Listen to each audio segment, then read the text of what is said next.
आऊज़ुबिल्लाहि मिनश्शैतानिर्रजीम बिस्मिल्लाहिर्रहमानिर्रहीम।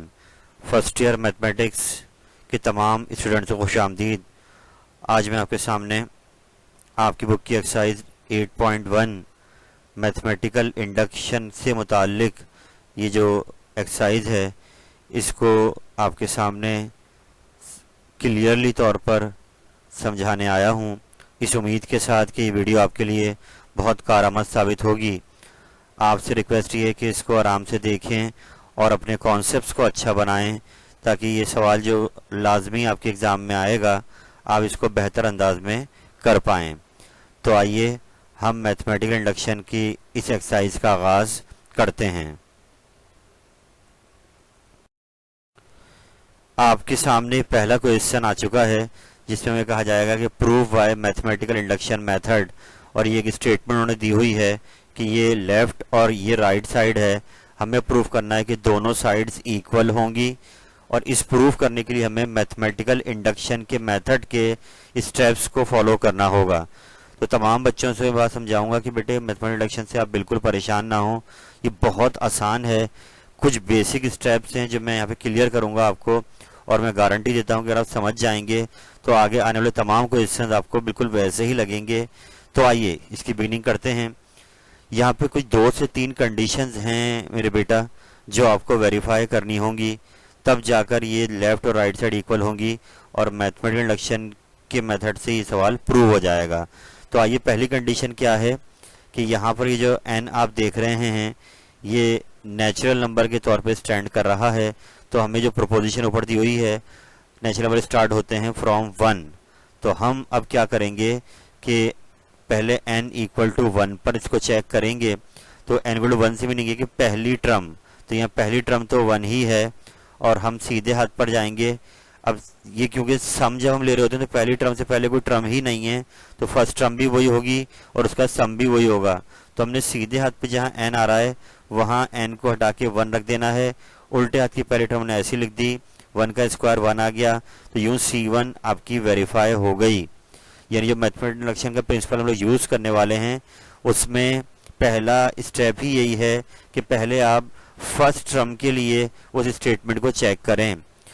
अच्छा, यहाँ ये मैं आपको अगर रिमाइंड करा दूं कि जैसे डोमिनो कार्ड्स वाला गेम होता है कि अगर पहला कार्ड गिर जाएगा तो फिर आगे जो कार्ड उससे साथ मिले हुए खड़े हैं वो भी गिर जाएंगे। तो ऐसे ही अगर यहाँ पर पहली इस टर्म के लिए स्टेटमेंट ट्रू हो जाती है तो फिर अब हमें ये प्रूव करना है कि ये आगे भी तमाम टर्म के लिए ट्रू रहेगी, मगर उसके लिए हम यहाँ पर हर इंडिविजुअल टर्म को चेक नहीं करेंगे। खैर ये बात भी क्लियर हो जाएगी। खैर हमने n को 1 रख दिया, वेरीफाई हो गया। अगर हम n को 2 रखते तो मैंने साइड पे करके दिखाया है आपको कि अगला नेचुरल नंबर 2 था, अगर मैं 2 रखता तो इसका मीनिंग ये था कि हम पहली 2 टर्म को लेते। तो मैंने यहाँ लिया और सीधे पे n को हटा के 2 रख दिया, तो यहाँ भी 4 आ गया और 2 का स्क्वायर भी 4 हो गया। अगर हम n को 3 रखते, अगला नेचुरल नंबर 3 है, तो पहली 3 टर्म को लेते उनका सम करते, तो सीधे पे हमने n को 3 रखा, तो यूं 9 इक्वल टू 9। तो मैं कहना आपसे ये चाह रहा हूँ कि जब वो 1 पे वेरीफाई हो गया है तो वो 2 पे भी वेरीफाई हो जाएगा, 3 पे वेरीफाई हो जाएगा। तो इट मीन जब हमें एक जनरली इसको नंबर देना है तो हम बढ़ रहे हैं, आगे चलते हैं। तो ये जो आपके सामने आया है ये आपकी इस मैथमेटिकल इंडक्शन की दूसरी कंडीशन का हिस्सा है। ये जो ऊपर मैंने लिखा है सवाल बेटा दोबारा लिख दिया है ताकि बार बार हमें पेज पलट के ना देखना पड़े, सवाल हमारे सामने हो। तो अब कंडीशन 2 का आगाज होने जा रहा है। जैसे मैंने पीछे आपको बताया कि जब वो 1 पे ट्रू था तो वो 2 पे भी ट्रू हुआ, वो 3 पे भी ट्रू हुआ, तो ऐसे ही वो किसी भी नेचुरल नंबर ट्रू होगा। तो हमने यहाँ पे सपोज कर लिया कि अगर हम जनरली कोई नंबर दे रहे हैं इसका नाम k है, मतलब 2 3 के बजाय हमने उसको k नाम दे दिया। तो जब वो 2 पे ट्रू है, 3 पे ट्रू है, तो लाजमी वो k पे भी ट्रू होगा। तो हमने क्वेश्चन में गए और जहाँ जहाँ पे n आ रहा था वो हमने k रख दिया दोनों साइड पर, और हमने कह दिया भाई ये भी इस पर इक्वल होगा। मैं फिर रिपीट कर दूं, जैसे 1 के लिए ट्रू हुआ, 2 के लिए ट्रू हुआ, 3 के लिए ट्रू हुआ, तो k कोई भी नंबर हो सकता है जिस पर ये स्टेटमेंट क्या हो जाएगी, ट्रू। ये बात हमने यहाँ पे लिख दी और इसको इक्वेशन 1 का नाम दे दिया। लेकिन जो मैथमेटिकल इंडक्शन का आखिरी वो कंडीशन है वो ये है कि अब k के बाद, यानी वो जो हमने नंबर लिया हुआ उसके बाद जो अगला नेचुरल नंबर होगा उसमें 1 ऐड हो रहा होगा। तो हम अगर उसके अगले नेचुरल नंबर को ट्रू कर देते हैं तो यूं आपका ये सवाल वेरीफाई हो जाएगा यूजिंग मैथमेटिकल इंडक्शन मेथड। यानी मैं कहना ही चाह रहा हूँ कि आपने 2 के लिए ट्रू कर दिया, 3 के लिए कर दिया, के लिए कर दिया, लेकिन अगर के नेक्स्ट वाले के लिए भी ट्रू हो जाता है तो फिर ये सवाल आपका मैथमेटिकल इंडक्शन से पूरा वेरीफाई हो जाएगा। तो इस सिलसिले में अब हमें n को लेना है k+1, यानी इसकी अगली टर्म। यहाँ तो हमने n को क्या लिया, k, तो अगर इसकी अगली टर्म हम लेंगे तो हो जाएगी k+1, यानी उसमें एक और टर्म आके ऐड हो जाएगी जिस यहाँ पर n का नंबर होगा k+1। तो मैंने यहाँ लिखा कि भाई जब ये 1 2 3 के लिए ट्रू है, k के लिए ट्रू है, तो भी हमें k+1 के लिए भी इसको चेक करना है। तो इस सूरत में मैंने क्या किया कि लास्ट टर्म बन गई सेकेंड लास्ट टर्म, और इसके बाद मैंने अब k को हटा के रख दिया k+1 उल्टे हाथ पे भी और सीधे हाथ पे जहां जहां k आ रहा है, जब इसकी अगली टर्म उसके आगे आएगी तो k+1 वाली टर्म, तो मैंने यहाँ पर k को हटा k+1 रख दिया, और ये टर्म आपकी k टर्म है जो कि सेकंड लास्ट टर्म कहलाएगी। सीधे हाथ पे k+1 आ गया। अब हमें ये दोनों साइड इक्वल करनी है, तो बहुत स्लो होकर बेटे अगर आप इक्वेशन 1 को देखो तो 1 से लेकर यहाँ तक का सम हमारा k² के बराबर है। तो मैंने यहाँ से लेकर यहाँ तक इन तमाम सीरीज को हटा दिया और डायरेक्ट यहाँ पे क्या रख दिया, k²। बाकी जो इसके आगे हमने k+1 वाली टर्म ली हुई थी वो उसके आगे लिखी भी है, लेकिन यहाँ तक का आपका ये पूरा का पूरा जो सीरीज थी हटके k² के बराबर आ गई। और इसको अब हमने अगले स्टेप में क्या करना है, ब्रैकेट खोलना है, 2 मल्टीप्लाई करा दिया। राइट साइड ऐसे चलती रहेगी, बस अब हमें लेफ्ट साइड को भी राइट साइड बनानी है, तभी वो k+1 के लिए वेरीफाई होगा। तो अब नीचे आए ब्रैकेट खोलने के बाद, तो 2 - 1 1 बचा, और उल्टे हाथ पे बन गया k+1 का होल स्क्वायर। तो बहुत इजी हो गया बेटा कि पहले हमने n = 1 पे चेक करा, फिर मैंने साइड पे 2 और 3 करके चेक कराया आपको, फिर मैंने कहा कि भाई 2 और 3 जैसे कोई नंबर है तो ऐसे k भी कोई नंबर होगा तो वो k पे भी वेरीफाई करेगा। लेकिन असल गेम ये था कि वो k+1 पे भी वेरीफाई करवाना था, तो उसके लिए हमने इस इक्वेशन में लाकर k को हटा के k+1 रखवाया, तो उसकी अगली टर्म बनी, और फिर हमने पूरी सीक्वेंस को यूज करा, उसको हटा के k² रख दिया। और यूं आप देख सकते हैं कि जब वो 1 पे ट्रू था, k पे ट्रू था, तो अब ये k+1 पे भी दोनों साइड इक्वल आ रही हैं। तो यूं आप कह सकते हैं कि मैथमेटिकल इंडक्शन का जो प्रिंसिपल है वो अब यहाँ पर वेरीफाई हो गया है, और ये प्रोपोजिशन जो सवाल में आपको दी गई थी ये बिल्कुल ट्रू है। इसी बात को अब अगले सवाल पे लगाते हैं, चलते हैं आगे।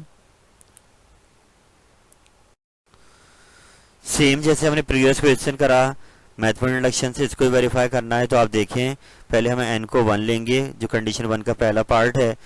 n को 1 रखा तो फर्स्ट टर्म यहाँ पे 4 है, 4 एज इट इज आ गई, और राइट साइड पे n को हटा के सब जगह 1 रख दिया तो 4 = 4 आ गया। जैसे 1 पे ट्रू हो गई, तो ऐसे अगर हम n को 2 लेंगे तो 2 टर्म ऐड करनी पड़ेंगी, तो यहाँ ऐड की हुई हैं। लेकिन आपने एग्जाम में ये काम नहीं करना है, ये मैंने खाली समझाने के लिए अलग किया हुआ है। तो जब 2 टर्म ली गई तो राइट साइड पे 2 रखा, तो आप देख सकते हैं दोनों बराबर हो गए। जब n = 3 लेंगे तो 3 टर्म हो जाएंगी, उस सूरत में 24 आ रहा है, तो राइट साइड पे हमने 3 रखा, तो दोनों साइड इक्वल हो गई। तो मैं कहना चाह रहा हूँ कि जब ये 1 पे ट्रू है, 2 पे ट्रू है, 3 पे ट्रू है, तो कोई एक नंबर हम ले लेंगे k, जो कि कोई भी नंबर हो सकता है नेचुरल, ये उस पे भी क्या है, ट्रू है। तो हमने n को k रख दिया और हमने कह दिया भाई ये k पे भी ट्रू होगी। असल मरला ये कि हमें k+1 के लिए इसको चेक करना है, जो कि इसके बाद वाली टर्म बनेगी। तो हमने अब जहाँ k आ रहा है वहां रख दिया k+1, जो कि इसकी वेरी नेक्स्ट टर्म है, और सीधे हाथ पे भी हम गए और जहां जहां k आ रहा था हमने रख दिया k+1, क्योंकि अब k+1 टर्म्स को सम कराया जा रहा है। और अब फिर वही सिचुएशन प्रीवियस क्वेश्चन की तरह इक्वेशन 1 का इस्तेमाल करेंगे कि 4 से लेके 4k तक ये पूरा सम राइट साइड के बराबर है, तो यहाँ से इस पूरी सीरीज को हटा दिया जाएगा और राइट साइड की वैल्यू यहाँ पे रख दी जाएगी। जबकि k+1 वाली टर्म आगे ऐसी लिखी हुई है, राइट साइड को भी हमने थोड़ा सॉल्व कर लिया, ये k+2 हो गया। अब मजीद ये कि k+1 इन दोनों में कॉमन आ रहा है तो कॉमन लिया, 2k+4 हो गया। अब इस ब्रैकेट में से 2 कॉमन आ रहा है तो बाहर आ गया, और यूं आपकी लेफ्ट और राइट साइड इक्वल आ गई, यानी वो 1 पे भी ट्रू हो गया, वो k पे भी ट्रू हो गया, और अब वो k+1 पे भी ट्रू हो गया है। इसलिए इंडक्शन का मेथड आपका वेरीफाई हो गया। आइए चलते हैं आगे। एक और सवाल पे मैं आपको ले आया हूँ, बैक टू बैक तीसरा क्वेश्चन कर रहे हैं, और अब मैं गारंटी आपको दे रहा हूँ कि इंडक्शन का प्रिंसिपल आपके लिए आसान हो गया होगा। कि यहाँ पर हमने पहले 1 पे चेक करा, फिर हमने 2 और 3 साइड पे चेक करवाया आपको, लेकिन एग्जाम में आपको ये नहीं करना है, आप डायरेक्ट n को k रखवाएंगे। तो आए बढ़ते हैं आगे। पहले 1 पे चेक करा, फर्स्ट टर्म 1, राइट पे 1 रख दिया, माइनस कराया 1 इक्वल टू 1। अगर हम n को 2 रखते तो पहले 2 टर्म लेते, राइट पे भी 2 रखते, तो ये जब b इक्वल होता 3 रखते अगला नेचुरल नंबर, उस पर भी ट्रू हो रहा है। तो ऐसे हम कहेंगे अगर n को k ले लिया जाए